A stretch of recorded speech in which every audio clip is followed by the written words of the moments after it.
시작을 해 볼까요? 저희 이번 주 주제가 지난번에 챗GPT 활용을 해서 우리가 앞으로 영어 교육 사업을 하는 거잖아요, 어떻게 보면. 그래서 영어 교육자들의 입장에서는 어떤 식의 활용 가치가 있고 어떤 활용 가능성이 있을까? 이런 것들을 좀 살펴보기 위해서 챗GPT라고 하는 AI의 본질은 무엇이고 원래의 구조와 작동 방식은 무엇인지도 공부를 해 봤고요. 그리고 어 이제 아주 기초적인 뭐 어디에서 GPT를 사용할 수 있는지, 그리고 GPT가 뭐 버전이 여러 개가 있는데 뭘 사용을 해야 되는지 이런 것들을 설명을 해 드렸고, 불과 한 달 사이에 그때 말씀드렸던 내용 중에 상당 부분은 또 많이 바뀌었어요.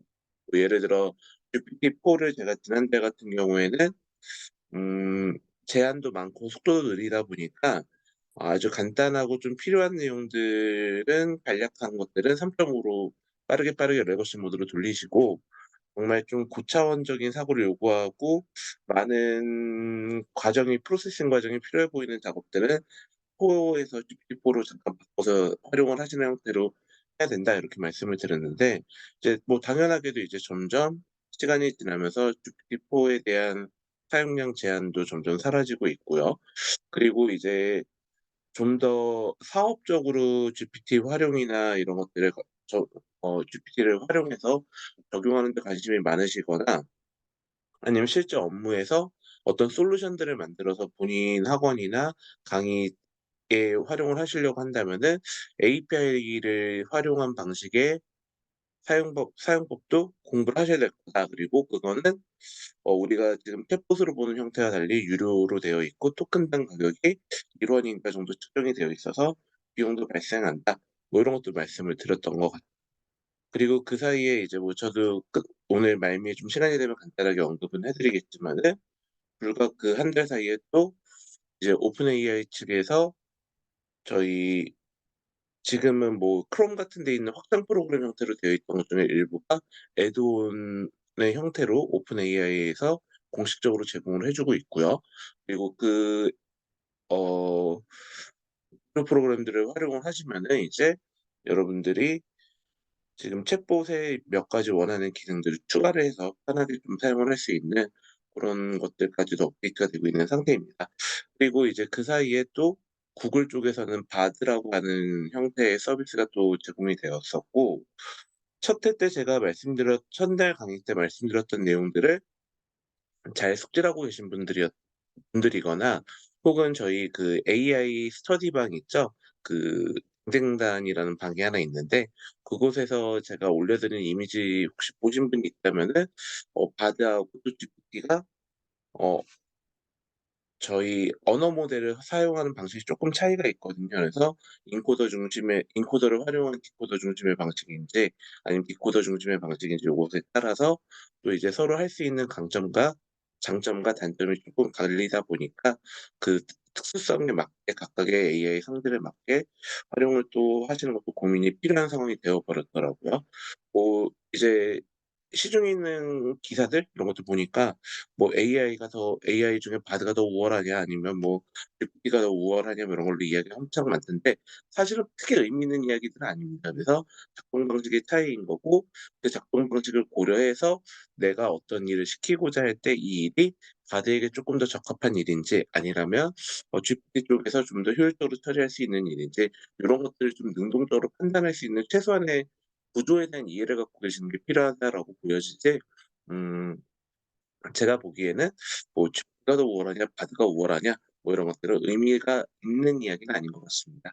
그리고 아무래도 지금 이제 2-4 분기가 시작이 되면 이제 2-4 분기 그리고 3-4 분기 이렇게 딱 절반 지점을 할 딱 절반 되는 지점을 기준으로 오픈 AI 쪽에서도 이제 추가적인 기능들이 계속 발표가 되고 공개가 되고 이게 사용자들에게 제공이 될 예정이라고 하니, 저희가 계속 쓰진 않으시더라도 관심을 갖고 보시는 게 좋으실 것 같아요. 한 2달 만에 오픈 AI 사이트 접속을 하시면 GPT 버전 3.5였던 게 갑자기 4의 뭐 GPT-4의 뭐 업그레이드 버전이거나, 아니면은 대부분의 사용자가 이미 뭐 애드온 프로그램이라든지 다양한 뭐 기타 응용 프로그램들을 활용을 해서 사용하는 양상이 꽤나 많이 달라질 수 있을 수도 있을 것 같아서요. 그런 흐름들 쫓아가시려면은 계속 관심을 좀 가지셔야 되지 않을까 이런 생각이 좀 들더라고요. 그리고 그런 관심의 그런 관심의 하나의 한 가지 부분으로서 저도 이제 선생님들에게 "AI 계속 좀 신경을 좀 써 보시는 게 어떠세요?" 이런 취지에서 제가 한 달에 한번 요런 자리를 만들어서 말씀을 드리고 제가 알고 있는 지식들을 좀 나눠 드리고 이런 일들을 하고 있는 건데요. 어 아직은 이렇게 썩 피부에 와닿진 않으셨던 것 같아요. 그래서 생각보다 많은 분들이 오시진 않으셨고 사회 사회도 뭐 만약에 참여하고자 하는 의사가 거의 없다면 저는 굳이 할 생각이 없기는 한데 제가 요거는 한번 좀 알아보고 저도 또 쪼끔 더 홍보도 해 보고 이렇게 하도록 하겠습니다. 일단 본격적으로 본론으로 들어가서 이제 잡소리 그만하고요. 일단 영화 콘텐츠 제작자로 스텝업하기 오늘 두 번째 시간이고요. 강의 제목은 챗GPT와 프롬프트 엔지니어링을 활용한 나만의 수업배를 만들기라고 한번 좀 이름을 붙여 봤습니다. 그래서 오늘 제가 말씀드리고 설명드릴 내용의 대부분은 프롬프트 엔지니어링 기법을 사용을 해서 선생님들마다 저마다 본인만의 영어 콘텐츠 제작을 할 수 있는 방법이 뭐가 있을까에 해당이 되는 내용이고요.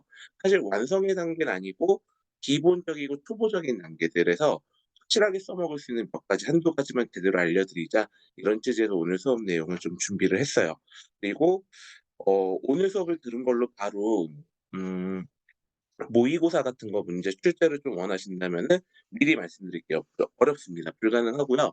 지금 GPT 쪽 프롬프트 엔지니어링을 저도 거의 매일매일 골머리 썩어가면서 매일 고민을 하는데요. 이게 학습시키고 파인 튜닝하는 것이 사용자 입장에서 거의 불가능하다 보니까 아직은 그냥 빙나라 이런 식으로 도깨비 방망이처럼 "문제 하나 만들어 줘." 이렇게 해 갖고는 도저히 문제가 나오진 않고요. 저도 지금은 모의고사 출제를 하는 데 있어서는 챗GPT는 가공을 하기 위한 도구로서 그러니까 텍스트를 가공을 하고 텍스트를 쪼끔 시험에 적합하게 다듬고 혹은 선지 작업을 하는 데 있어서 선지의 영어 표현을 쪼끔 섬세하게 정리하고 이런 식의 좀 도구로서만 사용을 하고 있는 상태예요. 그래 가지고 아직은 그 정도 단계까지는 좀 힘들다 하지만은 지금 이런 초보적인 단계들의 시도들이 누적이 돼야 나중에 좀 더 복합적이고 응용된 형태들의 프롬프트를 만들어서 문제 생성도 하고 이런 것들이 가능할 테니까요. 저는 제 나름의 그래서 요 시기엔 요런 것들까지는 아셔야 되지 않을까?'라는 내용들을 이렇게 차근차근히 좀 제시를 해 드리려고 하고 있습니다. 일단 그래서요. 우리 뭐 "제목은 요렇게 된다." 뭐 이렇게 말씀드린 거고 지난 시간 자료 잠깐만 살짝 하나만 보고 갈게요. 제가 지난 시간에 "GPT의 작동 원리에 대해서 좀 이해를 하셔야 된다."라고 말씀을 드리면서 뭐라고 말씀드렸냐면요. GPT는 사실 쪼끔 과장해서 이야기하자면은 검색 엔진에 있는 자동 완성 기능의 응용이라고 보셔도 된다라고 했습니다. 다만 이 언어를 처리하는 데 있어서 예전에는 상상도 못할 정도로 엄청나게 방대한 양의 데이터를 처리가 가능하고 그리고 그 방대한 양의 데이터를 빠르게 처리가 가능하다 보니까 이런 자동 완성하고도 크게 다르지 않은 기술이 그런 기술과 엄청난 처리 속도와 결합을 하게 되니까 인간처럼 말을 할 수 있게 된 거거든요.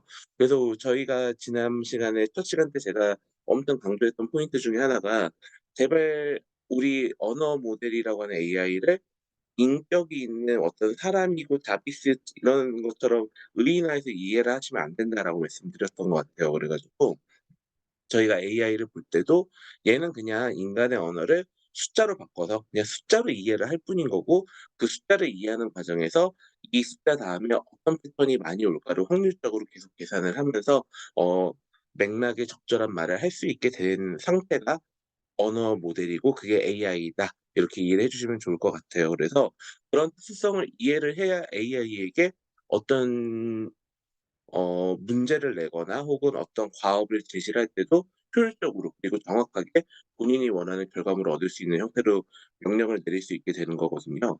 그래서 이제 저희가 오늘 프롬프트 엔지니어링 사실 오늘 수업부터가 되게 중요한 내용일 수 있는데 프롬프트 엔지니어링이라고 하는 것이 뭐냐면은 이 AI에게 일을 시키는 방법이에요. 그리고 이 AI에게 일을 시키는 방법에 상당 부분을 차지하는 그 기반이 돼 주는 역량이랄까요? 능력이라고 하는 것은 다름이 아니라 이런 AI가 작동하는 방식을 잘 이해하는 것이라는 거죠. 그래서 지금은 사실 지시 상황에 대해서, 그러니까 지시하는 내용에 대해서, 그러니까 프롬프트에서 어떤 명령문에 해당되는 건, 제가 이제 GPT-4까지 사용하면서 제 개인적으로 느낀 거는 한글로 명령을 하시나 영어로 명령을 하시나 큰 차이는 없습니다. 하지만 그 AI에게 명령을 내리는 내용들이 영어건 우리나라 말이건 상관없이요, 너무 포괄적이고 추상적이면은 기계가 이걸 숫자로 바꿔서 이런 언어 모델의 작동 방식에 비추어서 그 의미와 사용자의 의도를 이해하는 건 굉장히 어려워요. 그래서 질문을 오늘 저희가 첫 시간 때는 이제 뭐부터 해볼 거냐면은, 저희가 그냥 뭉뚱그려서 "자비스 이거 해 줘." 뭐 "챗GPT 돈 버는 법 알려줘." 이렇게 말을 할 것들을 어떻게 구체화시켜서 세부적으로 기계가 잘 알아들을 수 있게 명령을 내리느냐, 이 개념을 좀 잡아드리려고 하는 거고, 그 개념만 잡아드리려고 제가 내용을 정리를 하다 보니 이런 생각이 들었어요. '이거 들으셔도 전혀 못 써먹으실 거고 아마 공감도 안 되실 것 같다.' 그래서 그런 내용을 보여드릴 수 있는 오늘은 예제와 사례를 좀 중점적으로 갖고 왔습니다. 그래서 제가 공지를 올릴 때도 "과감학 선생님들 좀 재미가 없으실 수도 있을 거다."라고 말씀을 드렸던 거예요. 그래서 오늘은 좀 영어 선생님들만의 시간이 되겠죠. 그래서 영어 선생님들에게 어떤 것들을 보여드릴 거냐면, 오늘 AI에게 어떻게 명령을 내리느냐에 따라서 '아 이런 결과물도 얻을 수 있다.' 이런 것도 한번 일차적으로 보여드릴 거고, 그다음에 그런 것들을 바탕으로 해서 '아 AI를 요렇게 활용하는 방법이 있겠구나.'라고 하는 개념을 좀 잡아드리는 걸 오늘의 목표로 삼으려고 합니다. 그래서 제가 좀 하나하나씩 이야기를 좀 해 보려고 하고요. 여기 자료에는 그래서 제가 다시 한번 트랜스포머라고 하는 것들, 그러니까 이 언어 모델이라고 하는 AI가 작동하는 방식에 대한 간단한 내용들을 넣어 둔 거니까 꼭 한 번씩 다시 읽어 보셨으면 좋겠고요. 여기까지가 지난주 수업 내용의 일부였습니다. 그래서 뭐 너무 복잡한 이론 구조까지는 다 이해하실 필요는 없지만, 그냥 한 문장으로 요약하면 "AI는 뭐랑 비슷한 거다. 네, 검색 엔진의 자동 완성 기능하고 구조적으로는 매우 유사하다. 원리적인 부분은 굉장히 유사하다. 하지만 이제 이것이 엄청 방대해지고 어 고도의 기술과 결합이 되고 엄청난 처리 속도와 결합을 하게 되니까 얘도 이 자동 완성 기능과 같은 것이 이제 인간의 언어를 말하는 수준까지 발전이 될 수 있게 되었구나." 이렇게만 좀 이해를 해 주시면 좋겠습니다. 그러면은 이제 여기서부터 제가 이런 걸 좀 끌어나가 보려고 하는데요. 그러면 AI를 통해서 어떤 개인이, 선생님들이 수업 자료를 생성을 하고 싶단 말이죠. 그럼 예를 들어 이런 식의 질문은 성립이 되지 않으니까, 이런 식의 요청들은 타당하지도 않고 성립이 되지도 않을 것 같아요. 예를 들면 이런 거 있죠. 내신 대비 자료를 만들어야 되는데 내신 대비 자료를 이 지문에 해당되는 내신 대비 자료를 만들어 줘. 이거는 별로 AI에게 요청하는 방식으로 적합한 방식은 아니라는 거죠. 좀 더 구체성과 명확함이 있어야 되겠고요, 과업에 있어서. 그리고 그 과업을 그 AI가 수행해야 되는 어떤 과업이라고 하는 것들을 아주 체계적으로 잘 구조화해서 본인이 먼저 이해를 하고 있어야 AI에게도 굉장히 구체적이고 체계적인 지시가 가능하겠죠. 그래서 제가 이제 이거를 좀 일반론이랄까요? 일반적으로 프롬프트 엔지니어링을 하는 데 있어서 필요한 개념을 쭉 설명하려고 처음에 수업들을 만들어 봤었는데, 그걸 쭉 정리를 하고 나서 설명을 선생님들이 할 자신이 없는 거예요. 아마 선생님들이 들으면 '이게 뭔 소린가? 뭐 공감도 안 되는 이야기를 뭐 이렇게 하고 있어.' 이렇게 될까 봐. 그래서 고거를 제 나름대로 지금까지 터득한 프롬프트 엔지니어링의 원리, 그리고 프롬프트 엔지니어링을 하게 될 때 기계에게 명령을 내려줄 때 어떤 생각을 갖고 어떻게 구성을 해야 되는지에 대한 개념 이해된 걸 바탕으로 "영어 선생님들 바로 이렇게 써먹으시면 됩니다."라고 하는 예시를 제가 7 페이지부터 이렇게 넣어 놓은 겁니다. 그래서 오늘 크게 한 3 가지에서 4 가지 정도 활동을 직접 체험하고 보여드리면서 설명을 해 드릴 거고요. 어 극단적으로는 AI에 대한 작동 원리를 다 이해하지 못하신다 하더라도 요 방법 하나하나 제가 알려드리는 것만 본인 걸로 숙지하셔도 당장 수업료를 만드는 데 활용이 가능하실 거예요. 그래서 일단 첫 번째로, 기계는 사실 인간의 언어를 인간처럼 이해하는 것이 아니라 어떤 코드화해서 숫자로 이해를 하는 방식이다 보니까, 지시사항이라고 하는 것도 방금 말씀드렸던 것처럼 뭉뚱그려서 일반적이고 포괄적인 개념으로 혹은 추상적인 개념으로 지시를 하게 되면은 얘가 오작동을 하게 되거나 엉뚱한 아웃풋을 내놓게 될 가능성이 매우 높아요. 그래 가지고 저희가 이제 공부를 하실 이제 프롬프트 엔지니어링을 처음에 짤 때 '어떻게 하시면 좋을까?'라고 생각을 저도 이제 고민을 많이 했었고 이제 '어떻게 알려드리면 좀 도움이 많이 되실까?' 이런 고민을 계속하다가 찾아낸 방법이 이런 거였어요. 그러니까 요거를 제가 1 주차 때 자료에도 살짝 맛보기로 넣어 드리긴 했었는데 음 텍스트를 기계한테 어떻게 보면 학습시키는 거고 어떻게 보면은 몇 가지 구성 기준을 갖고 기계가 일관되게 AI가 일관되게 텍스트를 이해할 수 있는 틀부터 만들자. 이게 처음 시작점이었던 거예요. 그래 가지고 저희가 어떤 모의고사 지문을 넣거나 했을 때 "이거 고일 지문인데 어렵게 좀 리라이팅 해 줘." 혹은 "이거 고일 지문인데 유사 수준을 갖고 있는 고3 수준의 지문을 찾아 줘." 이렇게 문제를 지시사항을 내리게 되면 AI는 알아듣기가 힘들거든요. 하지만 AI에게 이런 방식으로 지시를 하면 어떨까요? 어떤 텍스트를 하나 제시를 한 다음에 "이런 기준을 가지고 이 텍스트를 한번 분석을 해 봐." 라고 했더니 이 AI는 인간의 언어를 프로세싱하고 분석하는 데는 굉장히 탁월하거든요. 큰 과정에서 말하면 인간보다도 훨씬 더 잘하는 것 같아요, 너무나 당연하게도. 그래서 그 기준을 좀 정해 준 다음에 "분석해 봐라."고 했더니 아주 정교하고 정확하고 일관되게 분석을 하더라고요. 제가 그래서 그다음에 실험을 해 봤던 게 뭐냐면 그러면은 예를 들어 어떤 특정한 A라고 하는 글이 있는데 이 A라고 하는 글을 얘한테 "난이도를 분석해 봐."라고 했더니 저희가 쪼끔 이따 설명해 드릴 리더빌리티 스코어가 뭐 예를 들어 60 점이다 이렇게 분석을 하더라고요. 그래서 제가 이렇게 한번 명령을 내려 봤어요. 아 저도 이렇게 명령을 내리기 전에는 대부분의 사람처럼 똑같이 이렇게 했거든요. "이 글을 쪼끔 더 어렵게 다시 써 줘." 이렇게 썼던 거를 바꿔서 "너가 지금 A라고 하는 글의 리더빌리티 스코어를 60 점으로 측정했지? 아 그러면 리더빌리티 스코어를 40 점으로 조정을 한 다음에 이 글을 바꿔 쓰게 해줄 수 있겠어?" 라고 했더니 생각보다 정확하게 바꾸더라는 거예요. 그래서 그때부터 좀더 AI에게 프롬프트를 통해서 명령을 내릴 때 구체적으로 어떻게 구체성을 띄어야 되는지에 대한 감을 좀 쪼끔씩 찾아갔던 것 같아요, 제 개인적으로는. 그래서 오늘 그걸 좀 먼저 알려드리려고 합니다. 이제 제가 제목에는 프롬프트 엔지니어링을 통한 콘텐츠 레벨의 시작은 나만의 텍스트 애널라이저를 만들기다라고 써 놓긴 했는데 사실은 텍스트 애널라이저를 만드는 게 중요한 게 아니라 텍스트 애널라이저를 해줄 수 있는 프롬프트를 잘 구성을 해 놓으면은 저희가 그 텍스트를 가지고 놀기가 편리하기 때문에 제가 먼저 요걸 좀 설명을 드리는 거예요. 여기 자료 보시면 요게 이제 올해 수능에 나왔던 22번 지문인가 그랬거든요. Urban Delivery Vehicles에서 시작하고 있는 질문이 있는데 요거를 요렇게 텍스트 애널라이저에다 프롬프트에다가요 그대로 이렇게 쳐 주시면 돼요, 영어로는요. 요렇게만. 그러고 난 다음에 include 하고서는 1 번, 2 번, 3 번, 4번 항목을 제가 임의대로 제가 필요한 것들을 한번 써본 거예요. 그래서 저는 뭐가 필요했냐면은 AI한테 "너 이 지문 지금 읽어 봐." 근데 그냥 읽고 의미만 이해하는 게 아니라 어 문서와 관련된 통계도 다 세 봐야 되고 단어와 관련된 통계도 세 봐야 되겠고 그리고 "너는 알아서 잘하니까 리더빌리티 스코어도 직접 한번 계산해 봐." 라고 했더니 계산을 정확하게 하더라고요.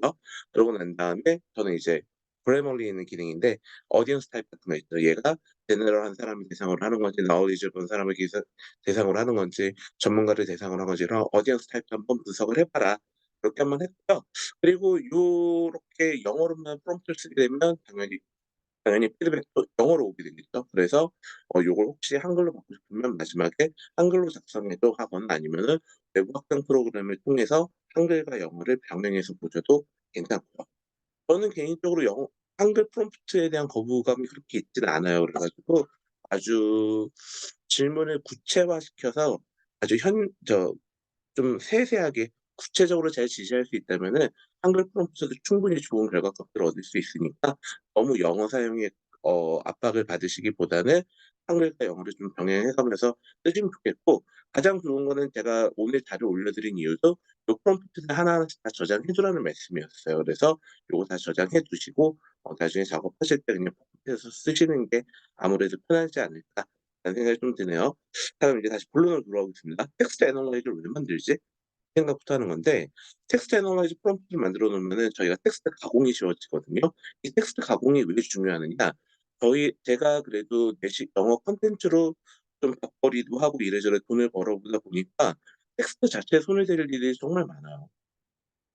그리고 예를 들어서 어 이거는 나중에 조금 법적인 문제가 생길 수도 있다고는 저는 보여지긴 하는데, 반년도 기출 모의고사를 텍스트 애널라이저를 통해서 분석을 한 다음에 그 분석한 결과값을 가지고 AI에게 다시 쓰기를 해 달라고 요청을 하게 되면은 그 질문을 기출 지문과 같은 문제라고 할 수 있을까요? 저는 아무래도 좀 다른 글이 될 수도 있을 것 같거든요. 제가 그래서 아마 3-4 회차쯤 수업 때는 유사 소재의 글들, 유사 소재의 유사 형식을 띠고 있는 글을 AI를 통해서 발굴하는 법들, 뭐 이런 마이닝하는 법들도 좀 설명을 해 드릴까 합니다. 근데 오늘은 좀 양이 많아서 일단 분석기 위주로만 좀 설명을 드리려고 하고요. 그래서 일단 텍스트 프롬프트 애널라이즈 프롬프트에 이렇게 글을 넣고 난 다음에 요렇게 프롬프트를 쳐 주면은 어떤 식의 반응이 나오냐면요. 요렇게 아래와 같은 요런 모습으로 분석을 쭉 해 줍니다. 그래서 예를 들어 도큐멘트 스위치에서 워드 카운트는 몇 개가 나오고 센텐스는 몇 개였고 패러그래프는 당연히 하나로 나오겠죠. 그리고 리더빌리티 스코어 같은 경우에는 점수로 하나 나오고, 그리고 미국의 학년 그레이드 기준으로 또 레벨이 몇 정도 되는지 요런 것들이 같이 이제 정보가 제공이 됩니다. 그래서 저희가 이렇게 어떤 수능 문제 하나 보통 넣게 되면은 요런 수능 문제들이 평균 7 에서 한 10 정도가 나오고요. 빈칸 추론 지문 같은 경우는 한 11 정도가 나오고, 스코어 자체로 했을 때는 한 40 점에서 60점 사이의 점수 분포도를 갖게 돼요. 그래서 요렇게 이제 한번 요거를 해 보는 거예요. 이제 저희 지금 같이 한번 해 보겠습니다. 요거를 해서 제가 아까 뭐 이거저것 좀 한번 그래도 보여드리기 전에 한번 연습을 해 봐야 되지 싶어서 쭉 해 봤는데, 이렇게 한번 해 보겠습니다. 요 질문을 요렇게 해 가지고 한번 넣어 보죠. 그리고 이렇게 아래쪽에다가 질문을 넣고 난 다음에 요 프롬프트를 한번 그대로 넣어 볼까요?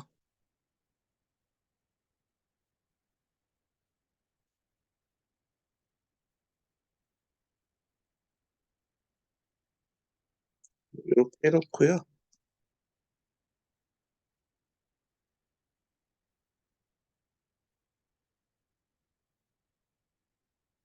제가 노트북이라 쪼끔 느려서 양해 좀 해 주세요. 화면은 잘 보이시죠? 이렇게 이제 놓고 난 다음에 한글로 작성해 줘 그냥 한 줄만 넣으셔도 알아서 얘가 말을 잘 알아듣습니다. 그러면 지금 얘가 수능 22번, 작년 수능 22번 문제였는데 요걸 요렇게 입력을 하는 순간 AI가 한참 좀 시간이 걸리긴 하겠지만은 요렇게 문단에 대한 보고서를 작성을 해 주게 돼요.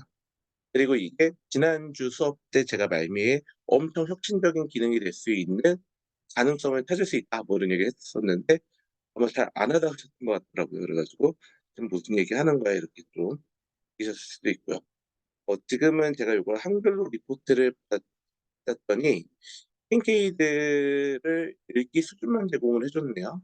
근데 얘는 기본적으로 스코어하고 그레이드하고 다 구분이 가능하니까 뭐 걱정을 안 하셔도 되는데, 보통 일반적으로 피드백은 어떤 식으로 제가 아까 받았냐면은 요런 형태로 보통 받게 되었어요. 제가 위에 요런 식으로. 아니구나. 이런 식으로 보통 받게 되었습니다. 그래서 모든 텍스트들을 얘는 계속 라이브로 이렇게 분석이 가능해요. 그래서 저는 보통 주로 쓰는 기능이 어떤 거냐면은 이 중에서 리더빌리티 스코어하고 단어 수를 활용을 한 형태의 지문 변형 같은 것들을 많이 활용을 하고 있습니다. 제가 지문 변형 예시를 한번 보여 드릴게요. 요거 영어로 그냥 안 하셔도 되고요. 제가 지금 요거는 시연용 노트북이라 뭐 애동 같은 것도 없이 다 순정 상태로만 세팅을 해 놨는데, 이 상태에서 그냥 이렇게 한번 바꿔 볼까요? read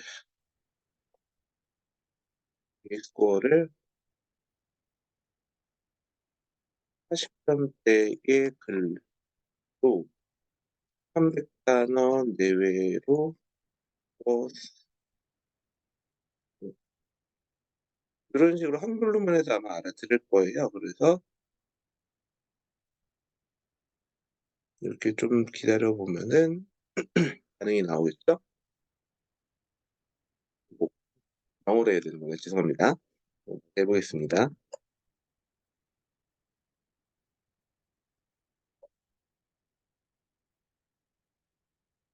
이게 한글로 할 때도 영어 약간 영어 번역체처럼 요소들을 좀 명확하게 써 주시는 게 좋아요.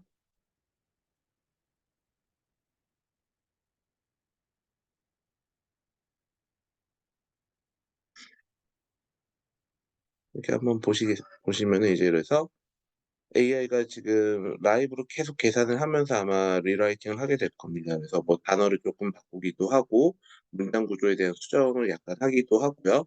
그리고 약간 반복이 되는 부분도 있을지 몰라도 문장을 좀 길게 써 가면서 어휘를 바꾸기도 하고요. 그렇게 하고 난 다음에 다시 요 문장을 이렇게 한 다음에 요거 한번 이렇게 다시 한번 더 볼까요? 그래서 이 프롬프트를 그러면 얘가 몇 점으로 매기는지 한번 보겠습니다.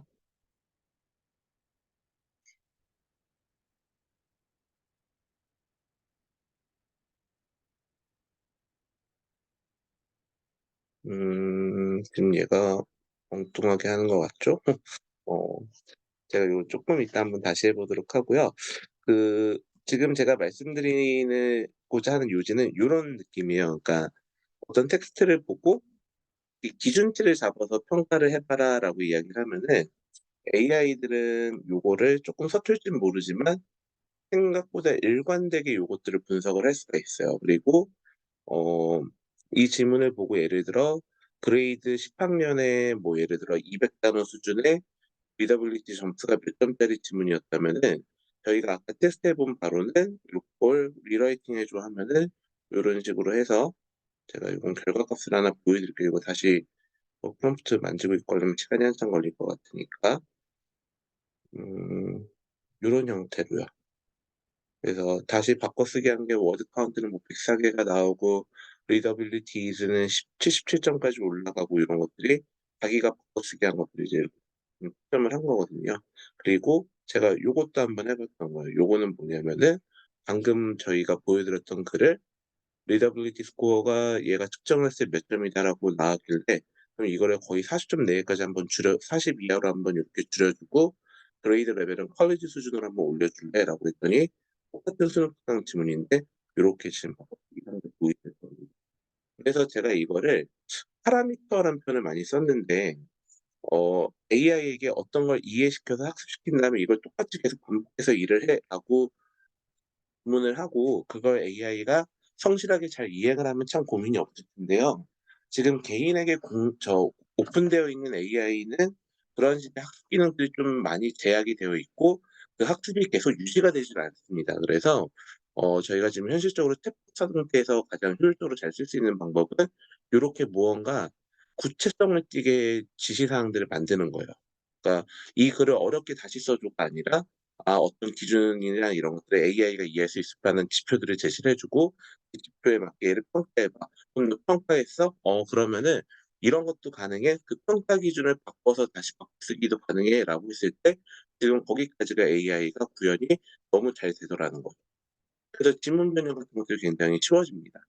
그래서 이거를 어떤 사람들은 어떤 수준에서 쓰게 되냐면은 예를 들어 지금 실제로 내신 대비할 때 요런 거 쓰시는 분들이 제가 좀 있는 걸로 아는데 뭐 저도 잘 활용을 하고 있지만 이 어떤 모의고사 지문에 주제표현이 있잖아요. 그러면 주제표현이 하나 있으면 "이거를 패러프레이징 5 개를 해 줘." 하면은 AI가 나름대로 잘 해 줘요. 그리고 그 패러프레이징을 5 개를 "이렇게 해 줘." 뭐 "어떤 조건들을 맞춰서 해 줘. 어려운 단어를 써 줘." 하면은 거기에 맞춰서 잘 해 주거든요. 근데 그렇게 단순히 그냥 막연하게 "바꿔쓰기 해 줘"라고 하는 것도 이런 뭔가 파라미터들을 하나씩 설정을 해 놓고 거기에 맞춰서 AI와 소통할 수 있게 된다면 구체적으로 손을 댈 수 있게 우리가 AI를 쓸 수 있다는 거죠.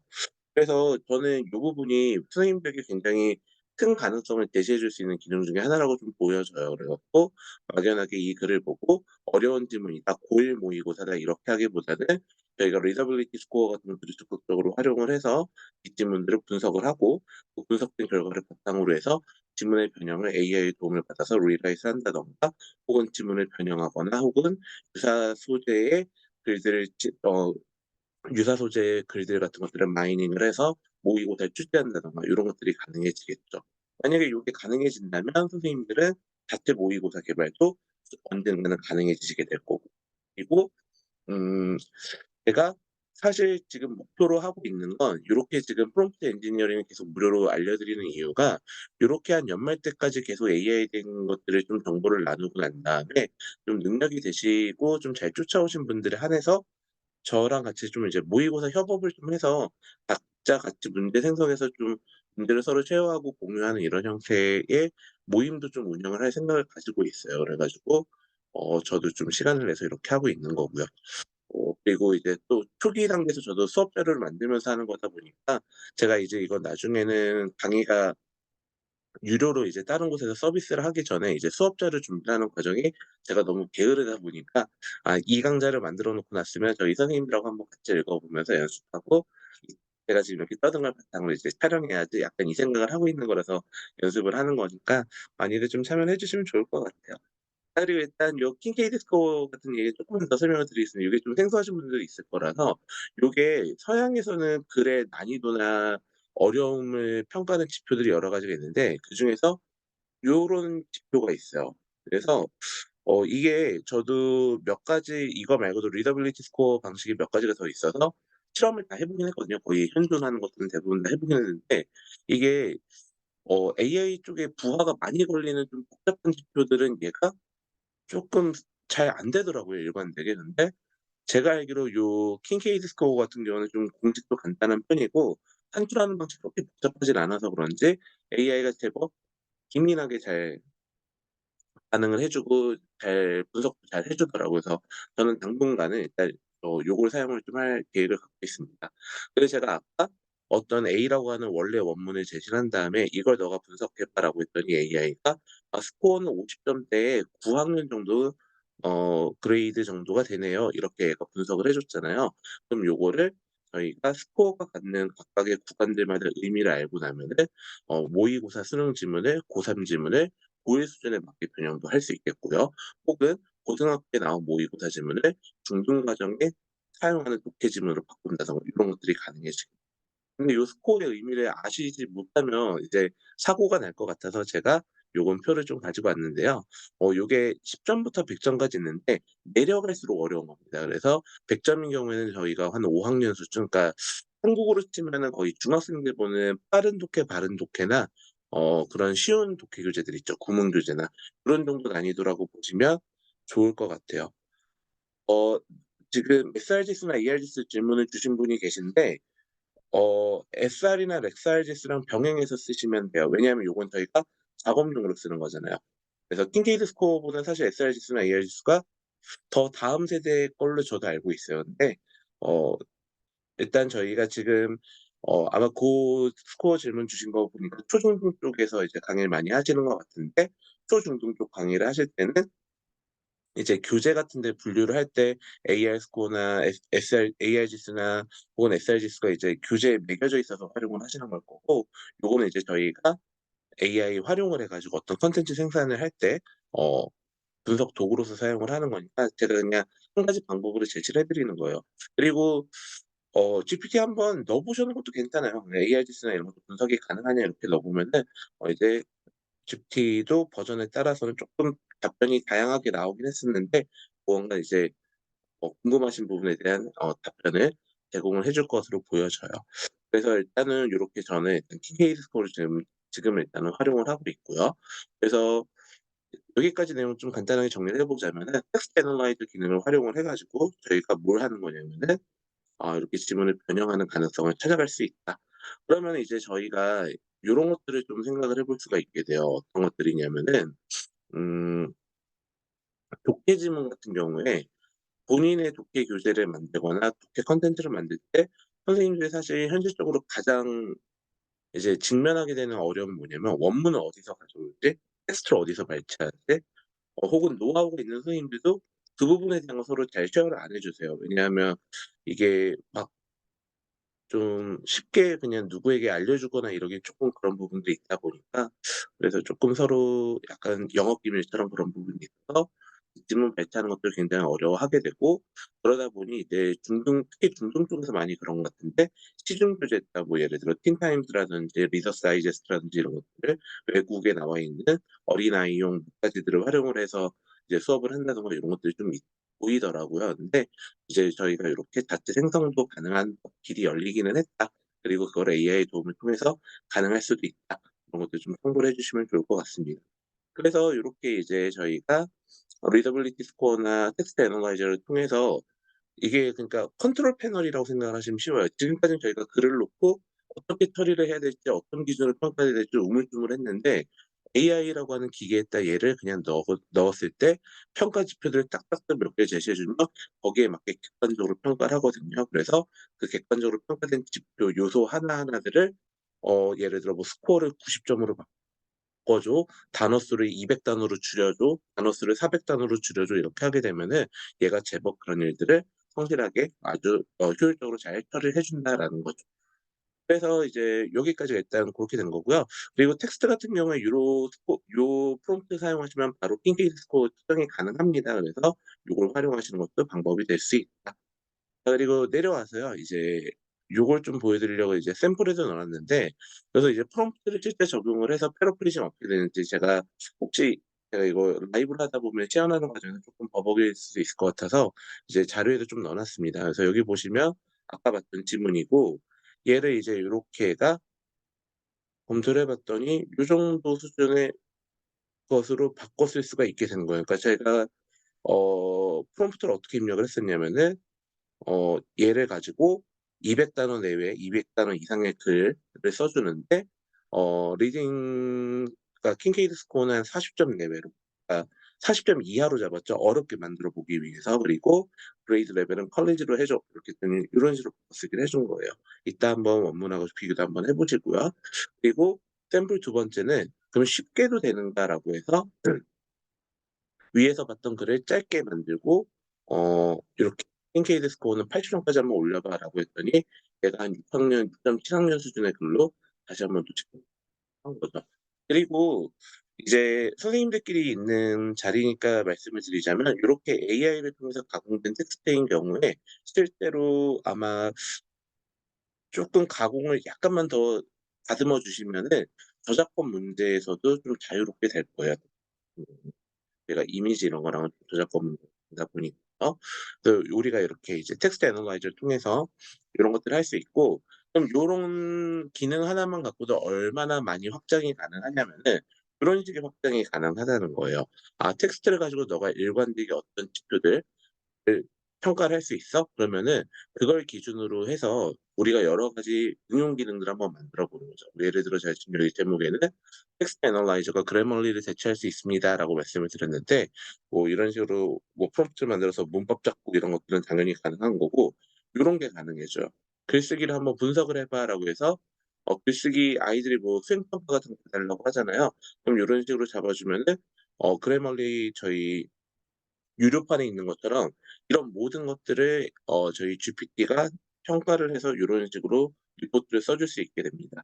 그러니까 AI가 인간의 추상적이고 모호한 말을 알아듣는 건 굉장히 힘들어하지만, 이렇게 리포트를 어떤 구체적인 지표나 기준치를 주고 난 다음에 "여기에 맞춰서 너가 분석을 해 봐."라고 하면은 이런 것들은 상당히 기계가 잘한다는 거죠. 그래서 이런 기계의 특성들을 잘 활용을 해 주시면은 굉장히 도움이 많이 되는 생산성 도구가 될 수 있다는 거고요. 그래서 요렇게 해서 결과 형식이 나왔으면 아까랑 똑같은 거겠죠. 이걸 기반으로 해서 뭘 할 수 있을까요? 요 각각의 요소 하나하나가 뭐가 될까요? 수정하고 조정할 수 있는 일종의 파라미터로서 기능을 하게 되니까 "요거 이렇게 수정해 줘. 이거 이렇게 수정해 줘. 이거 이렇게 수정해 줘." 하면은 리라이트 가능할 거고요. 그리고 선생님들이 일반적으로 많이 하는 "문법 오류 잡아 줘"라고 하는 거 요렇게만 하셔도 금방 쉽게 잡히다 보니까 더 이상 그래머리 같은 서비스를 사용을 해서 아이들 수행 평가를 봐주실 필요도 없게 되겠죠. 쪼끔 더 이야기 드리자면, 이미 이렇게 된 건데 굳이 아이들 수행 평가에 직접 넣어 주시면서 생색내기보다는 아이들에게 이 사용법을 알려주시면서 아이들에게 좀 더 효율적으로 과제를 해줄 수 있는 이미지를 주시는 게 선생님들 본인에게도 굉장히 도움이 많이 될 겁니다. 그 보시면 요걸 한번 좀 천천히 꼼꼼히 읽어 보세요. 제가 다 읽어 드릴 만한 성질의 것은 아니라 그러는데, 보시면 항목별로 조정 가능한 게 리더빌리티 스코어도 바꿀 수 있고요. 톤 타입도 바꿀 수 있고요. 글의 목적성 같은 거나 이런 것도 다 이런 식으로 바꿀 수 있어서 제가 프롬프트는 구체적으로 다 작성을 해 뒀으니까 요거 보시면서 이거저거 넣어 보시면서 글을 바꿔보는 재미도 있고, 요렇게 보시고 여기까지 이제 내용 한번 정리를 해 보자면, 저희가 이제 1번 샵 1번 항목에서 뭘 배워보냐면, 지문을 가지고 프롬프트 엔지니어링 기법을 사용을 해서 텍스트를 일관되게 분석할 수 있는 어떤 요령, 방법을 한번 개발을 해본 거예요. 그리고 텍스트를 일관되게 분석할 수 있게 되는 순간 그걸 기준으로 해서 지문을 변형하고 수정하고 이렇게 요구하는 것들이 가능해질 수 있고, AI가 그 지시사항을 굉장히 잘 이해하고 수행할 수 있게 된다라고 하는 걸 설명을 드린 거고요. 이제 그러면 요걸 쪼끔 더 확장시켜서 '문제를 출제하는 데 사용을 할 수 없을까?' 요걸 우리가 생각을 해볼 수 있겠죠. 일단 기본적으로 서머리 같은 건 굉장히 잘합니다. 그래서 요거는 제가 가장 기본이 되는 거라 이렇게 하나 넣어 놨고요.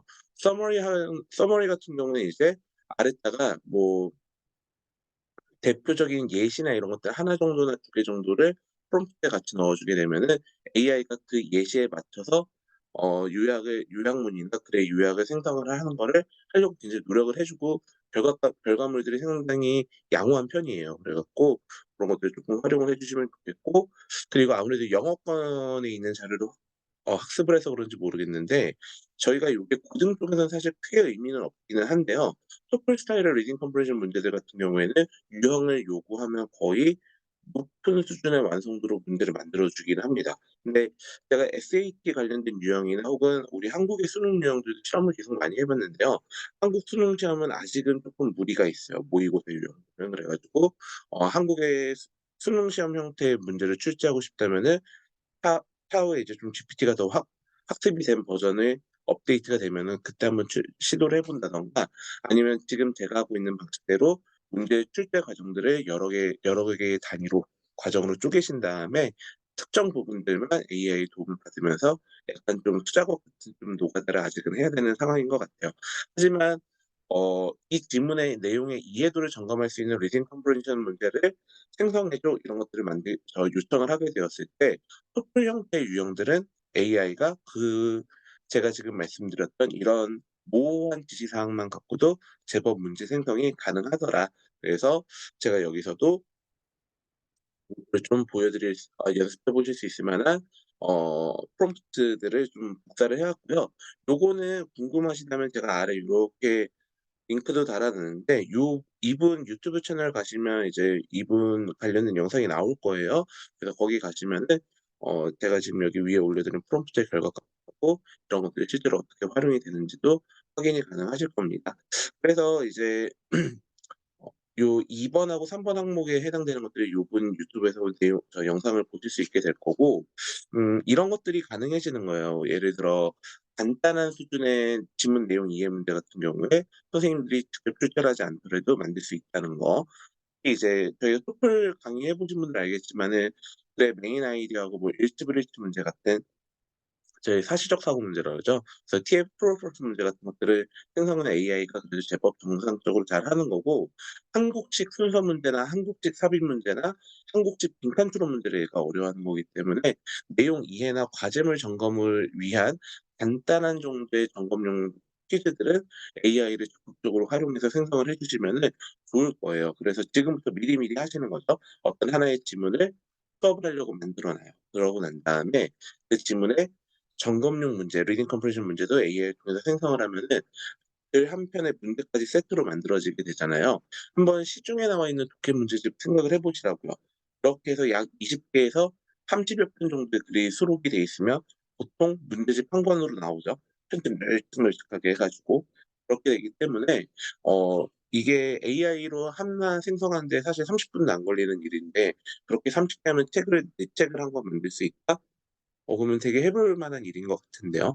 그러니까 점점 자료를 생성하고 어떤 책이나 이런 어떤 출판물들 작업의 속도가 AI 덕분에 빨라지고 있으니까 요 초창기 때 적극적으로 공략하시면서 본인의 강점으로 활용을 하시면 좋지 않을까라는 생각이 듭니다. 그리고 요런 것도 가능해요. 그래서 지문을 제시를 하고 난 다음에 저희 독해 교재는 꼭 밑에 뭐 들어가죠?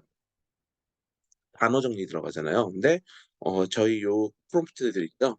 이렇게 프롬프트에다 단어 중요한 단어들 몇 개 뽑아 줘. 그리고 각각의 단어에 포네틱 알파벳까지 붙여 놓은 음성 기호까지 다 붙여서 나와요. 그리고 단어를 뜻을 제시하는 방식이 대표임이 하나가 아니라 "이런 형식을 지켜줘."라고 하면은 품사별 주요 뜻을 정리해 준다든가 혹은 자주 쓰이는 품사를 순서 빈도별로 정리를 해 준다든가 요런 것들이 가능하고요.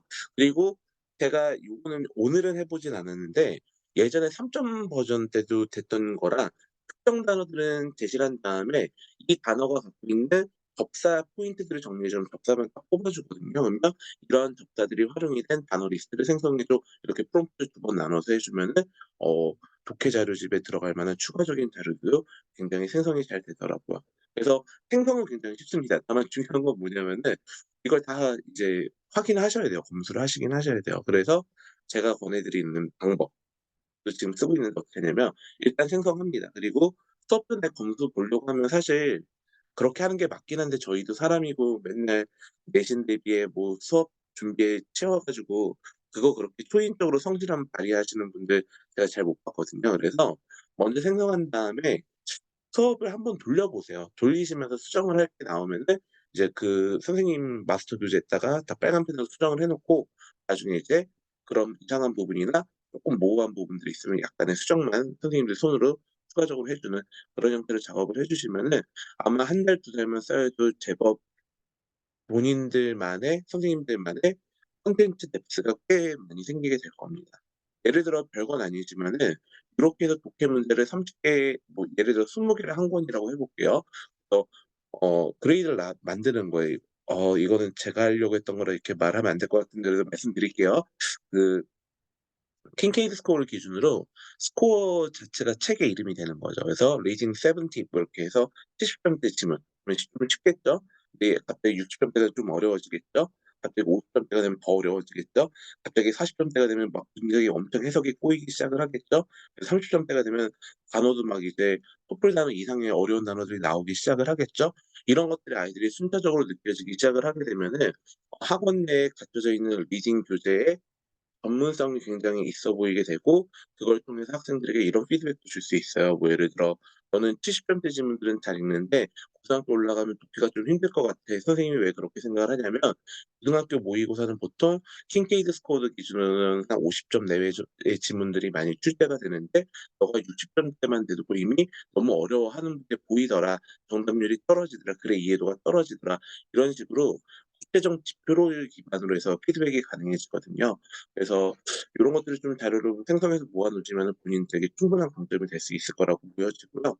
음 이런 아이디어를 계속 생각을 해 보셨으면 좋겠어요. 그래서 AI를 활용해서 뭘 만드느냐도 물론 중요하긴 하지만 그거 이상으로 중요한 게 사실은 그렇게 해서 생성된 결과물들을 나의 사업체나 나의 강의에 어떻게 녹여낼 것인가가 훨씬 더 중요한 것 같거든요.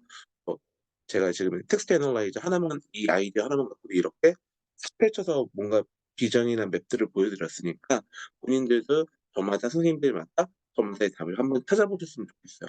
그래서 저 같은 경우에 이제 그 킨케이드 스코어를 활용을 해 가지고 그렇게 점수대별로 구체적 피드백을 명시적 피드백 그러니까 수치화되어 있는 명시적 피드백을 줄 수 있는 독해 교재 콘텐츠를 만들려고 하는 계획을 가지고 있다. 선생님들도 뭐 나름대로 좀 답을 찾아보시면 좋겠고요. 그래서 이제 요게까지가 이제 기본적으로 독해 교재와 관련돼 있는 교재 개발의 시작입니다, 시작. 이게 그러니까 기본이에요, 기초 단계. 뭐 이게 기초야 이렇게 느끼실 수도 있는데 아주 초보적인 기능만 말씀드린 거예요. 그래서 제가 AI를 어떻게 활용하느냐가 정말 무궁무진할 것으로 보이는 게 저는 지금 여기 한 7 페이지 넘게 써둔 내용 하나가 결국에는 요 텍스트 애널라이저 기능 하나로 시작을 해서 이렇게 쭉 펼쳐서 완성을 한 거거든요.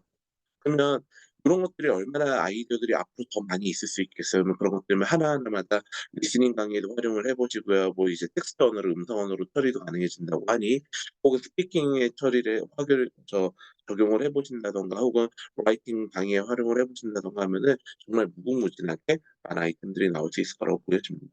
그리고 이제 제가 마지막으로 그래서 이번에 제목이 나만의 콘텐츠 만들기인데 요거 하나 정도는 좀 더 알려드려야 되지 않나 싶어서 오늘 이제 두 번째로는 요 내신 워크북 만들기 자료 하나 더 넣어 놨는데요. 음 제가 생각보다 수업 내용이 좀 빨리 끝나면은 사실은 그 문법책을 만드는 법도 좀 설명을 드릴까 했었어요. 근데 오늘 뭐 참여율도 너무 저조하고 하다 보니 저도 막 이게 또 사람이 적으면 더 딥한 얘기를 많이 하게 되잖아요. 그래 갖고 어려운 얘기도 하나하나씩 슬슬 풀다 보니까 좀 시간이 생각보다 많이 간 것 같아서 제가 그 문법책 만드는 건 좀 나중에 하도록 하겠습니다. 그리고 오늘 요 내신 워크북 만드는 것까지만 하고 좀 마무리를 하도록 할게요. 일단 내신 대비용 워크북 만들기 프롬프트 예시라고 되어 있는데 저희가 AI만 활용하셔도 요 내신 워크북도 많이 만들 수 있다. 요걸 좀 보여 드리려고요. 저는 사실 이 워크북 만드는 프로그램을 개발하기 위해서 이미 2018 년도에 그때 제가 그 중계동 한림학원 이런 곳에서 일을 할 때는 그때 퇴사하면서부터 만들기 시작을 한 거니까 한 3-4년 정도 걸렸었고 실제 들어간 비용은 한 몇천 단위 들어갔어요. 왜냐면 인건비가 워낙 많이 들어서. 그래서 저는 이거를 되게 고전적 방식으로 프로그래밍을 해서 하나하나 만들었고요. 음 지금은 제가 그렇게 해서 다 완성을 해 가지고 저 나름의 강점으로 삼고 뭐 뭐 아시는 분은 아시겠지만 월간 권대원이라는 이름으로 제 나름의 내신 자료도 판매도 하고 있고 뭐 솔북이라는 사이트에서 제 자료를 이제 하고 있고 하고 판매도 하고 있고 이런 상황이긴 한데요. 제가 챗GPT 버전 3 나온 다음에 가장 충격을 받았던 건 뭐였냐면 그런 저의 노력이 전부 다 의미 없어졌다는 게 제일 충격적이었어요. 왜냐하면 저희가 그렇게 수백만 원, 수천만 원 들여가면서 기능 하나하나 개발한 것 중에 상당 부분은 프롬프트 엔지니어링만 그러니까 프롬프트만 잘 짜시면은 그냥 AI가 만들어 줍니다. 그래서 제가 그중에서도 가장 많이 쓰실 만한 것들 3 가지 정도 기능을 갖고 왔는데 일단 첫 번째는 뭐냐면 클로즈 테스트라는 기능이고 두 번째가 C 테스트라는 기능이에요. 그래 가지고 클로즈 테스트랑 C 테스트가 뭐냐? 일단 요걸 아셔야 '아 요런 것들을 내가 AI를 통해서 활용해서 만들 수 있겠구나.'라는 아이디어를 얻으실 수 있는 거잖아요. 그래서 제가 보기에는 제가 계속 프롬프트 엔지니어링에 대한 이런저런 말씀을 드리고 강조를 하고 있지만은 사실 진짜 중요한 건 어쩌면은 학습자를 개발하는 데 있어서 어떤 통찰들, 지식하고 통찰들이 더 필요한 것 같기는 해요. 그래서 한번 좀 설명을 드려 볼게요. 이제 클로즈 테스트랑 C 테스트는 아마 테스트롤 같은 거 공부하신 분들은 영어 교수법이나 평가 이론 관련된 공부할 때 보신 적이 있을 텐데 요거는 밑에는 저희 예시거든요. 제가 구글에 아무리 쳐도 예쁜 예시가 없어서 그냥 저희 내신 자료 샘플 하나 가지고 일부 잘라 갖고 왔습니다. 근데 저희 내신 자료도 아이들이 요렇게 훈련을 하게 돼요. 그래서 제가 밑에 티처스 코멘트에다가 C 테스트는 이런 거고요. 클로즈 테스트는 이런 거고요. 이런 것들을 어떻게 활용하면 도움이 되고 이런 것들 쭉 써 놨는데 그런 것들을 이제 아이들 내신 자료로 만들어 줄 때 요런 식으로 만들어 주시면 돼요. 여기 보시면 제가 프롬프트 이거는 좀 영어로 써 봤는데요. 보시면 프롬프트에 뭐라고 쓰냐면 "Generate code test using this passage"에서 아래쪽에 글 쭉 붙여 준 다음에 이 패시지 사용해서 클로즈 테스트 하나 만들어 주면 자기가 알아서 만듭니다. 근데 클로즈 테스트는 방식이 여러 가지가 있어요. 그래 갖고 fixed ratio 방식이라 그래서 고정 비율로 몇 번째 단어들마다 빈칸을 그냥 기계적으로 뚫는 게 있고 랜덤하게 뚫는 방식이 있는데 저는 보통 고정 비율 방식을 선호해서 제가 그냥 고정 비율 방식을 넣는 건데 이 부분에 해당되는 걸 옵션을 아무렇게나 바꿔 주셔도 다 정상적으로 작동을 하더라고요. 그래서 고런 것이 요렇게 생성이 되면은 그 부분만 요렇게 복사를 하셔서 본인 교재에 넣게 되면은 내신 콘텐츠가 하나 만들어지게 되겠죠.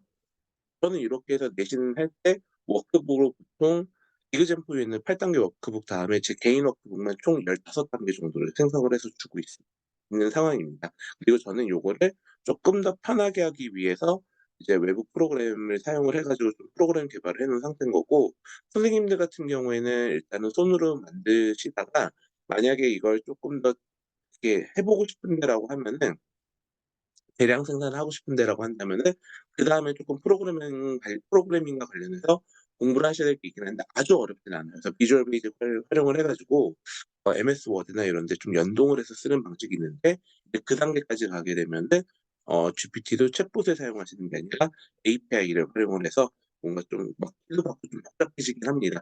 근데 한 단락짜리나 뭐 한 편짜리 글들의 이런 프롬프트를 통해서 프로세스 생성하는 거는 지금 챗봇에서도 충분히 가능하니까 좀 복사 붙여 넣기가 귀찮으시더라도 이렇게 활용이 가능하다는 거예요. 그래서 이렇게 클로즈 테스트를 만들어 보실 수도 있겠고요. 그리고 꼭 제가 여기서 써놨던 "영어 프롬프트가 아니어도 괜찮다."라고 말씀드렸잖아요. 그래서 한글로 그냥 C 테스트를 생성해 줘 첫 글자는 보이게 옵션 1 번이죠. 그리고 내용어를 중심으로 랜덤으로 빈칸을 만들어 줘 하면은 얘가 그런 것까지 분석이 다 가능해져요. 사실 요거 내용어를 중심으로 랜덤으로 빈칸을 만들어 주는 제가 갖고 있는 프로그램도 구현이 지금 안 돼 있는 기능인데요. AI는 언어를 분석을 하면서 보다 보니까 보시면 내용에 저희가 흔히 말하는 컨텐츠 롤즈라고 하죠. 핵심 어들 기준으로 중심으로 이렇게 빈칸이 뚫려 있는 것들을 보실 수 있거든요. 여기 옵션을 더 주실 수 있어요. 그러려면 뭘 하셔야 될까요? 클로즈 테스트라고 하는 건 어떤 모양이고 시 테스트라고 하는 건 어떤 구성이 있는가, 이 지식이 더 필요할 때가 많다는 거죠. 그래서 저는 점점 AI를 공부하면서 느끼는 건데 프롬프트 엔지니어 혹은 프롬프트 엔지니어링이라는 분야 자체가 어쩌면은 허상에 가까운 걸 수도 있을 거라는 생각이 들어요. 그러니까 프롬프트를 전문적으로 잘 아는 사람보다 영어 교육이나 영어 평가에 대해서 더 잘 아는 사람들이 영어 콘텐츠 생산을 하기에 훨씬 더 유리하거든요. '다른 분야도 비슷하지 않을까?' 이런 생각이 들더라고요. 요런 아이디어들도 계속 좀 확보해 보시려고 노력을 해 보시면 본인들만의 독창적인 내신 콘텐츠를 만드는 데 도움이 될 거고, 저는 올해 이렇게 계속 선생님들에게 GPT에 대해서 전도사 역할을 하면서 최종적으로 목표는 이제 내년에 개정 교과서가 시작이 됐을 때 선생님들이 큰 노력 없이 믿을 만한 선생님 몇 분이서 연합체가 돼서 저를 포함해서 이런 자료들을 생성하고 작업을 하는 것들을 굉장히 편안하게 해서 내신 대비에 대한 걱정을 덜어내는 걸 목표로 하고 있어요. 그리고 어 앞으로 제가 후반기에도 계속 좀 차근차근히 이런 것들을 좀 계속 길을 안내해 드리고 방법도 좀 알려 드리도록 노력을 하도록 하겠습니다. 그래서 일단 C텍스트로 이렇게 생성이 가능하다는 거, 한글로도 이렇게 생성이 가능하고요. 요런 것도 가능해요. 제가 요거는 한번 갑자기 수업자를 준비하다가 아이디어가 떠올라서 해본 건데, 제가 프롬프트에다 요렇게 입력을 해본 거예요. 그래서 문장 구조가 복잡하거나 술부 구조, 그러니까 동사 플러스 나머지 요소들이 복잡한 문장을 2개 뽑아서 해당 문장의 단어를 배열하도록 요구하는 영작 문제를 생성해 줘 이렇게 했더니 어 요렇게 2문장을 뽑아 가지고 요렇게 퀘스천은 어떻게 됐냐면은 "단어를 배열해 봐. 요거, 요거, 요거, 요거, 요거, 요거 이렇게 단어 줄게." 이런 식으로 이제 저희 흔히 워크북에는 배열 영역 문제가 나오게 되거든요. 요런 식의 문제들도 가능하더라. 재밌는 게 뭐냐면 제가 지금 중요하게 생각하는 포인트는 요런 거예요. 요런 것들이 자동화된다는 거예요. 문장 구조가 복잡하거나 실부 구조가 복잡한 문장을 찾아내라. 근데 요게 쪼끔 지시사항이 명확해야 됩니다. 서술형에 나올 법한 이런 거는 기계가 알아듣기 어려운 말이에요. 그리고 또 이런 것도 기계가 알아듣기 어렵습니다. "긴 문장을 뽑아 줘라고 하면 얘네들은 그런 추상적이고 좀 상대적인 개념들은 이해하기가 좀 어려우니까 지시사항은 굉장히 구체적이고 직접적인 게 좋다." 물론 여기도 이 복잡하다라고 하는 걸 좀 더 구체화할 수도 있긴 한데요. 복잡하다라고 하는 게 상대적으로 요 문장 10개 안에서는 비교가 가능하니까 저는 요렇게 한번 프롬프트를 비교를 해 봤던 거고, 여기서 이제 요렇게 한번 해 보고 괜찮으면 저는 이제 이 프롬프트를 다듬어서 좀 영어로 지시사항을 만들어서 그 명령어들을 저장을 해 두고 있는 편이죠. 그리고 이미 외국에서는 이런 프롬프트를 모아서 뭐 1,200 개에 뭐 50불, 100불 뭐 이렇게 이미 거래들이 많이 이루어지고 있다. 선생님들도 쪼끔 당장은 적극적으로 전향적으로 도입을 안 하시더라도 관심을 가지시고 이걸 계속 좀 활용을 해 보시면서 음 좀 그렇게 하셨으면 좋겠거든요. 제 개인적인 생각은. 경험치가 좀 누적이 많이 되시면 점점 응용을 할 수 있는 어떤 인사이트들이 많이 생겨날 거예요. 근데 그냥 막연히 어느 정도 좀 이제 이게 충분히 붐업이 돼서 이제 사람들이 많이 하다 보면은 '그때 슬쩍 들어가도 늦지 않지 않을까?' 이렇게 생각을 하시게 되면은 경쟁력이라는 측면에서 좀 많이 빈약하지 않을까 싶어요. 그래 가지고 근데 아직 그래도 많이 안 하고 있으니까 다들 말로만 듣지 실제로 GPT 활용해서 뭐 하시는 분 그렇게 많지 않거든요, 생각보다. 그래서 이럴 때 이런 것들 먼저 빠르게 움직이시면서 본인들만의 무기들을 만들어 보지 않을까 이런 생각이 듭니다. 그래서 저도 매번 수업자를 만들면서 고민이 돼요. '아 이거 진짜 아까운데.' 이런 생각 드는 것도 솔직히 많이 있는데도 오픈하면서 이렇게 알려드리는 이유가 그래도 저 혼자 가는 것보다는 비슷한 생각 갖고 계신 분이 5 분, 10 분이라도 계시는 게 낫죠. 그러면 나중에 서로 이제 도움받을 것도 많이 있을 거고. 그래서 저도 이런 것들을 좀 하고 있고요. 뭐 별건 아닌데 이거 별거 아니잖아요 진짜. 이렇게 뭐 자료 한 10 페이지 남는데 정리하는 거 뭐 엄청 대단한 노력 필요한 것도 아니고 금방 할 수 있는 거긴 하지만 그래도 한 3-4 시간씩은 걸려요, 한번 떠들려면. 그래 가지고 수업 준비는 사실 말도 안 되고요. 그냥 자료 준비나 하면 다행이다 그래서 오늘도 제가 마침 수요일에 요새 수업이 없어 가지고 어 저녁에 한 6 시부터 앉아 가지고 따각따각 제 머릿속에 있던 거나 최근에 해 봤던 경험들 압축을 해 가지고 다시 한번 되는지 확인도 해 보고 이제 그 결과값들 이렇게 가지고 와서 한 다음에 설명을 드렸던 거였습니다. 그래서 이제 랩업 할 시간인 것 같아요. 간단히 요약을 해 드리자면 AI가 인간보다 잘하는 게 있다. 그게 뭐냐면 텍스트 분석 참 기가 막히게 잘하더라. 그래서 텍스트 애널라이저를 하나 AI를 통해서 프롬프트를 만들어 봤다. 그러고 난 다음에 그 애가 AI가 분석한 텍스트를 기반으로 해서 "그럼 너가 이 텍스트를 보고 A라는 지표도 계산하고 B라는 지표도 계산하니까 A라는 지표를 이만큼의 수준으로 바꿔서 이 글을 바꿔 쓰기도 해줄 수 있니?"라고 했더니 얘가 갑자기 해내더라. 그래서 이렇게 되면 우리가 모의고사나 독해 문제집을 만드는데 굉장히 편해지겠는데 혹은 활용할 수 있는 값어치가 굉장히 늘어나게 되겠는데 혹은 저작권을 피할 수 있는 어떤 백도어가 생길 수도 있겠는데 이런 판단이 되게 돼서 여러분들에게 빨리 알려드리고 싶어서 5월 강의 준비를 했던 거였고 그 결과물들을 제가 이렇게 1-2에 한번 제시를 해 드렸던 거였습니다. 그리고 요 텍스트 애널라이저가 되는 것을 확인했으니 그래머리 같은 데서 사용하던 저희가 문법 오류 잡고 글의 톤을 잡아 주고 글을 첨삭하고 하는 것들도 상당 부분 AI에게 맡긴 다음에 저희 선생님들은 최종적인 검수만 하는 형태로 이제 업무량을 좀 줄여 나가는 게 방법이 될 수도 있겠고요. 그리고 그다음으로 이제 프롬프트 엔지니어링을 통해서 문제 출제도 가능하더라. 근데 지금 당장 현실은 완성도 높은 모의고사 수준의 문제를 프롬프트 한 줄 띡 써 가지고 "이렇게 해서 만들어 줘."해서 만드는 건 사실상 거의 불가능에 가깝다. 그래서 편하게 쓸 수 있는 기능부터 일단 활용하시고 실제 모의고사 수준의 고퀄리티 문제들은 좀 활동들 AI에게 요구하는 태스크들을 아주 구체적인 언어로 분업화해서 부분 부분 출제를 도와주는 도움이 도구로서 좀 활용하시면 좋을 것이다. 이렇게 제안을 해 드렸던 거였고요. 마지막으로 이제 저희가 내신 대비용 워크북 같은 거 만들 때도 프롬프트 엔지니어링 기법들을 잘 활용을 하시면은 이런저런 재미있는 아이디어를 활용을 해서 구현하는 과정들이 굉장히 쉬울 수 있다. 그리고 이 과정에서 선생님들만의 강점이 될 수 있는 독보적인 콘텐츠를 만드는 것도 가능하니 "제발 많이 해 보셔라." 이렇게 좀 해 드리려고 오늘 이런 자료들 좀 준비를 해 왔던 겁니다.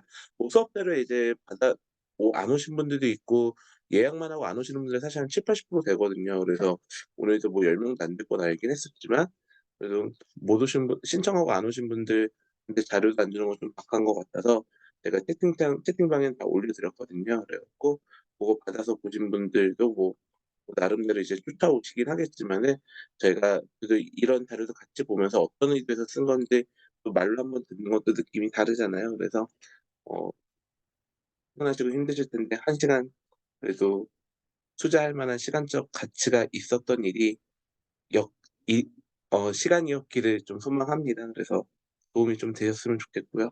그리고 앞으로도 제가 요거는 좀 고민을 해 볼게요. 제가 되게 좀 오늘 안 와도 흥이고 좋아도 흥이고 싫어도 흥이고 약간 이런 사람이라서 뭐 그냥 '관심 있는 사람들 알아서 오시겠지. 아닌 분들은 안 오시겠지.' 이런 마음으로 했던 건데 '너무 제가 하는 일에 대해서 홍보를 안 하나?' 이런 생각이 쪼끔 반성이 되긴 하네요. 그래 가지고 다음 때는 이제 저희 선생님들 모임에도 미리미리 공지를 해서 좀 시간 조율도 좀 하고 그러고 대규모로 좀 복작복작거리는 분위기에서 공부할 수 있도록 좀 해 보도록 하겠습니다. 좀 도움은 되셨어요? 오늘도 여전히 어렵나요?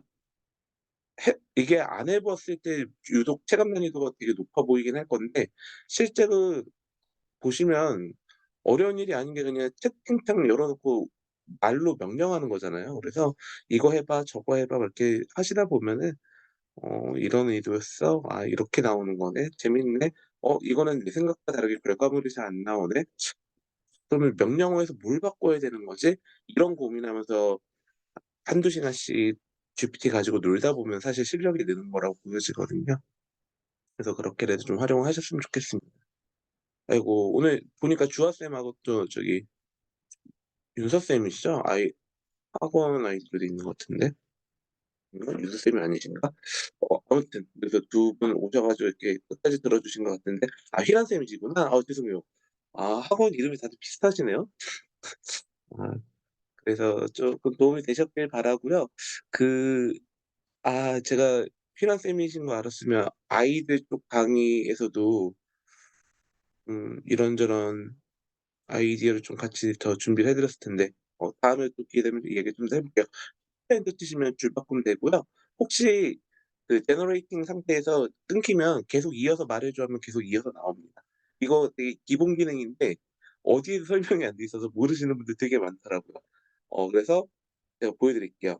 명령을 하실 때 요 상태에서 가나 다라만 하고 뱉어 주면 입력이 되잖아요. 근데 그렇게 하지 마시고,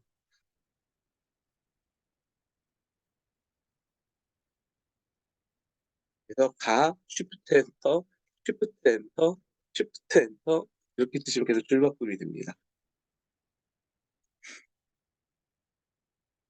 그리고 이렇게 뭐 생성하다 길어지면 이어서 계속 이렇게만 쳐도 계속 이어서 앞에 답변이 이어서 나오거든요.